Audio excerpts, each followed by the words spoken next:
What up, guys? JZNES here. I want to give a little warning here for this video because it's not necessarily entirely video game related. I don't know if this will become a series or what, but this is just kind of my ramblings. I was thinking about starting a new channel doing this, but nobody's gonna watch that anyway. That'd kind of be the point, I guess, as well. But this might get a little heavier than normal episodes for a few reasons that I'll explain in a bit here. But I think it's important. I don't know. I don't really have an avenue to get my thoughts out there on this other than this. So, and it kind of ties into a video game.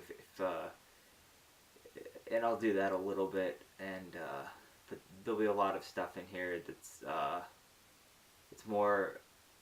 It's more personal. You know what I'm saying? It's like it's more about myself and things that I believed and things that have kind of been, they've been, I can see things from a new light now, a new perspective on things, and, yeah, things have changed, in a way, and that's the way of life, things change, but, I guess before we start, I should give a warning that I will be talking, maybe briefly, maybe a lot, I don't really know, about core messages and themes from Life is Strange Before the Storm. So if you haven't finished that game yet and you don't want to be spoiled for that, I highly recommend it. Play the first game first, play that one second. It really won't take you more than like 20 or 30 hours to get through the whole experience, and it's something I would classify as like a 10 out of 10. So please go and play that first and come back and we can, maybe you appreciate this a little bit more. I don't know. It's really just the message of that's resonating with me right now on a personal level, which I felt like I just wanted to talk about it. I'm gonna try to go more in depth on those games later on because it's like those are really good games, and I'd really love to analyze the themes and the background and the baggage of those games at some point because the characters in there are just exquisite, and they're really. It's some of the best stuff, out there in terms of video games, and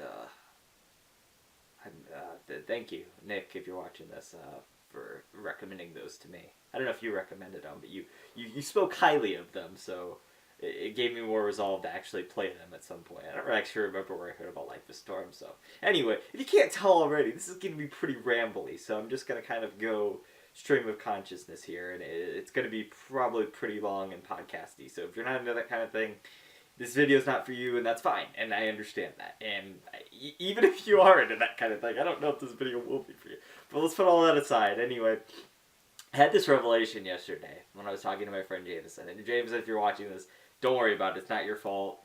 I'm glad we had this conversation, and sorry if I'm airing any personal baggage or whatever from our conversation there. But it made me realize a few things. Basically our conversation was about a show called Code Lyoko. Alright, now, in Code Lyoko, it's that show about the kids and they go back in time and they go into the supercomputer and all that stuff. It's something from my childhood, okay? I watched it when I was in middle school, and I fully admit that I'm completely nostalgic for it, That is something that I can't deny. It's very clear that I'm nostalgic for it. And I said that to Jameson going in. He knew that, to be fair, alright? He just thought that my opinion would have been a little bit better. In terms of, I haven't steered him wrong with Life is Strange, I didn't steer him wrong with The Last of Us, and Avatar The Last Airbender. So there's many more wins than losses here. And that was kind of his thing, and I really did apologize to him about it, but he despised the show. He didn't think it was very good. He liked certain aspects of the characters and stuff. And that made me realize something, because we basically got to the last 2 episodes, and that's like 90-something episodes of a show, and I kept pushing for it, and I feel really bad about that, because there was something in me that thought it was going to get better, or that it was better, or something, but I knew full well going into the show that it was very filled with all these fucking filler episodes and shit, and I feel really bad that we got that far in without him saying something. So, first of all, my message with this video entirely is going to be seriously, and this is just a life thing. I know this isn't really video game related. I'll tie it back into Life is Strange.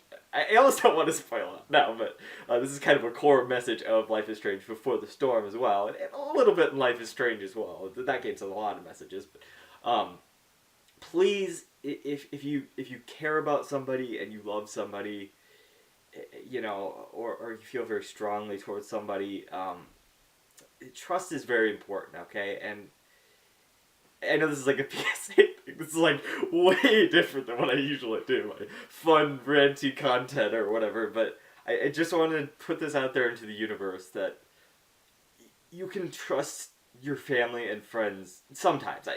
I'm fully aware that I have a really good situation and I've got a lot of really good family and friends and I'm very thankful for that. And uh, there's a lot of good people in my life, you know, and that kind of thing. And that's why it kind of hurts a little bit more to have to lie to people, you know, and have them lie to me about things. It's never a good situation for anyone because when you find out the truth, it hurts, you know, and it ruins things about your world and it kind of shatters different realities and stuff. And it's depressing, you know, when you find out the truth about somebody not liking a series that you invested all this time in. You know, time is a fickle thing. There's only so much of it on this earth, and I feel really bad that I made my friends invest in something they really weren't interested in, you know? Just because I had a fond remembering of it, you know? And I can fully see the flaws of that show, but I feel bad about that. So I'm putting it out there into the universe just as a life thing, okay? Not even about like, oh, you showed somebody something bad. That's gonna happen. That's part of life. But you can prevent people from feeling lied to, okay? If you really care about somebody, don't lie to them. Don't do that. Don't even if you think it's a little white lie or something, just don't do it. You're gonna waste each other's time with that kind of stuff. There's only so much time on this earth. You want to trust people, okay? If you have friends, if you have really good friends, be honest with them. There's certain things that you keep private, you know. It's fine, but you don't lie to them intentionally. Don't mislead them intentionally. You know, that kind of thing. And clearly, I'm not putting this out there as, you know, Jameson was clearly leading me on, like, to be evil or something. Obviously not. He's my friend. He just didn't want to hurt my feelings. And that's fine. And I very much understand that. And you know, we're better for it, is what I'm trying to say here. Him and me are a lot better for it. Now, how this ties back into Life is Strange Before the Storm. If you've played the game, you know that the core theme of that game, spoilers, I'm telling you, please just go play it. The core theme of the game is at the end, you get a choice. At the end, very much, spoilers for Life is Strange 1 too. You get a choice in Life is Strange 1. You either sacrifice Chloe to save the town, to save the town, and everyone else lives, or you're so attached to Chloe like I was that you don't let her go. But later on, you actually do realize that letting her go is the real answer, and they've been leading up to that all along. Now, Before the Storm, it's a 1-to-1 bad to good answer here to this situation, alright? And it has very much to do with the core meaning and themes of this. So, at the end of Life is Strange games, I mean, there's only been the 2, but this is how it works. Life is Strange is a choice, kind of adventure-based thing. So your choices impact the entire narrative. And usually it comes down to one big choice at the end. Like I said, letting Chloe go or having her, you know, you have a choice to go back in time and let Chloe die, or you let everyone else that you've become invested with die. So it's hard to let Chloe go, but that's the point. You have to let her go. In the second game, which is really the first game because it comes actually before Life is Strange, your choice is to either keep a very crucial bit of information away from Rachel Amber. Do I call her your girlfriend? I mean, at that point, she is basically your girlfriend. You play as Chloe. Rachel Amber is your girlfriend at that point, basically. You've shared these 3 days of just, like, really intense emotion. You're very close to each other after all of that. And, man, and it's like, how could somebody, after all of that, and I know if you're watching, Nick, I'm definitely pointing this at you, how could anybody, after all of this shit, especially after Chloe's been lied to by Max, and after she's been lied to by her parents, and she lies to people and all this, and her and Rachel's relationship is to, not lie to each other. It's to be very honest with each other. They're very honest with each other the entire game, and it comes down to this thing at the end where her mom's like, don't tell her about this. Don't tell her about this because it's going to ruin her dad. for her. You know, it's gonna like ruin her dad for her, and she'll realize that her dad's a bad person, like entirely.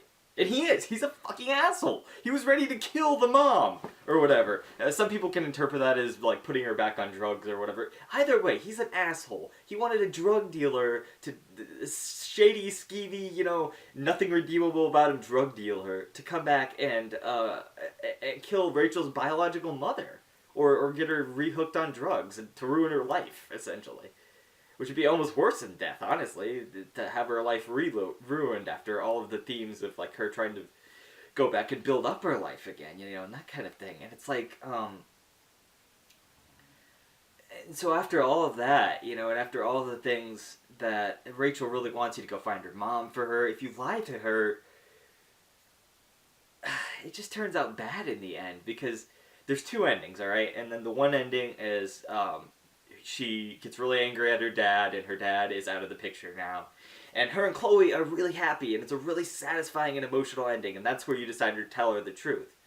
And honestly, I think her dad deserves that, you know? Her dad deserves to not be in her life. I mean, maybe if you straighten out his act a little bit, he puts it under all of his stupid actions under the umbrella of, I'm trying to save Rachel, and I'm trying to help her, and I love Rachel, and all this stuff. And it's like, but he does all this really mischievous and evil stuff to, like, show that he cares about Rachel, I suppose, in a way. And it's really wrong and sad that he would even do that kind of stuff. So either you choose that, where he's ostracized, and you actually get a few final glimmering moments with, you know, Rachel there, and your whole relationship's good for quite a while, which I believe is the non-canon ending for what I'm about to say, but the other ending is that you don't tell Rachel, and you just lie to her, and her dad's in the picture, and he's a jerk still, but they're a loving family or whatever, and, you know, I'm sure that the repercussions there aren't going to be very good, because the dad's still going to do shitty stuff, and it's just like, come on, it's like, that's not a good, you know, it's not a good, you know, it's just, it's not, because then, in that ending, also, Chloe is the one who gets to be depressed. And I see why that is, because I never actually realized this until this moment, but Chloe's depressed because not only did she lie to Rachel, the person who was somewhere... It's nice Rachel we're having. What?